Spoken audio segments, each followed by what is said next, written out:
And we start in Geneva, where officials from Ukraine, Russia, the US and the EU have begun talks on finding a solution to the crisis in eastern Ukraine. Just prior to the start of the negotiations, Ukraine's acting foreign minister urged Moscow to withdraw its troops from the eastern borders. Earlier on Thursday, US Secretary of State John Kerry met with EU Foreign Policy Chief Catherine Ashton.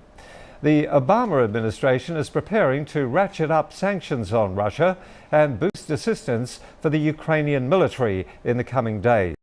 Russia has meanwhile urged Ukraine not to send troops to cities in the east of the country, warning it would only lead to an escalation of the violence.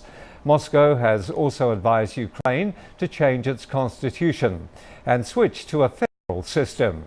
Whether or not this will come up during the talks remains to be seen, as Ukraine said it would not discuss its internal affairs in Geneva.